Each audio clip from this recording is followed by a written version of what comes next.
அதாவது சிலர் சத்தமாக பேசுவாங்க, அல்லது அமைதியாக பேசணும் அப்படின்னா நமக்கே தெரியும் நம்ம சத்தமாக பேசுகிறோம் அப்படின்னு நமக்கு தோணும், அப்படி தானே? அது அமைதியாக பேசணும். ஏன்னா சத்தமாக பேசும்போது நமக்கு ரொம்ப டயர்டாகிடும், ரொம்ப நேரம் பேச முடியாது. அப்போ அமைதியாக பேசணுன்னா அதுக்கு என்ன அடிப்படை காரணமாக இருக்குன்னா, பகிர்ந்து உண்பது, பிறருக்கு உதவி செய்து வாழ்வது. அப்படி இருக்கும்போது நமக்கு ஒரு பயம் போகும். ஏன் சத்தமாக பேசுகிறோம்? பயத்தில் தான் சத்தமாக பேசுகிறது. அதுவே நீங்கள் ஏன் பயப்படுறீங்க? பக்கத்தில் உள்ளவங்கள்ட்ட பகிர்ந்து உண்ண வேண்டும், பிறருக்கு உதவி செய்து வாழ வேண்டும். அப்போ பக்கத்தில் உள்ளவங்களாம் நமக்கு உறவினர்களாக ஆயிடுறாங்க பகிர்ந்து உண்ணும்போது. அப்போ நமக்கு பயம் போயிடுது. நம்ம பக்கத்தில் உள்ளவங்களுக்கு பகிர்ந்து உண்ணாமல் பக்கத்தில் உள்ளவங்கள பகையை சம்பாதிக்கும் போது தான் சத்தமாக பேசுகிறது. இப்போ மேட்ரு வந்துருச்சா? ஏன் சிலர் ரொம்ப சத்தமாக பேசும்போது நம்ம ஏன் சத்தமாக பேசுகிறோம், டயர்டாகுது அப்படின்னு கவலைப்படுவாங்க.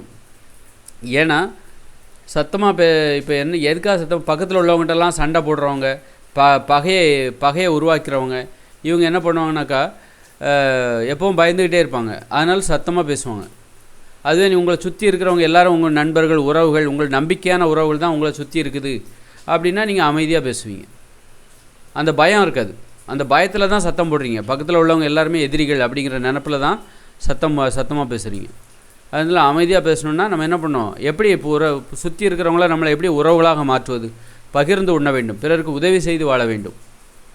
உங்களுடைய உணவுகளை பிறரிடம் பகிர்ந்து கொள்ள வேண்டும். உங்களுடைய உணவு, பொருள், அப்புறம் உங்கள் அறிவு, உங்களுக்கு தெரிஞ்ச விஷயத்த மற்றவங்களுக்கு சொல்லணும். இதுதான் பகிர்ந்து கொள்ளுதல். வெறும் உணவை மட்டும் கிடையாது, பகிர்ந்து கொள்ளுகிற ஒரு வாழ்க்கை.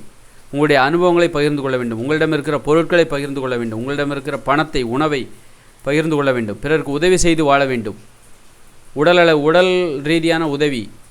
இப்படி ஒரு மனித தன்மையோடு சுற்றி இருக்கிறவங்களாம் நமக்கு நண்பர்கள், நமது நம்பிக்கையானவர்கள் அப்படிங்கிற அந்த நிலையை ஏற்படுத்தி வாழ்ந்தோம் அப்படின்னு வச்சுக்கோங்களேன். அப்போ நம்ம அமைதியாக பேசலாம், அமைதியாக வாழலாம். கோபத்தோடு, ஆக்ரோஷமாக, பதட்டத்தோடு வாழ வேண்டிய அவசியம் இல்லை. அமைதியாக வாழலாம், சந்தோஷமாக. அப்போ நமக்கு என்ன ஆகும் அப்படின்னா, நமக்கு அதிகப்படியான ஆற்றல்லாம் செலவழியாது. சத்தமாக பேசுகிறோம், பயத்தோடு வாழ்கிறோம், பதட்டத்தோடு இருக்கணும், நிறைய ஆற்றல் செலவை டயர்டாகிடும், சோர்வு வந்துடும்.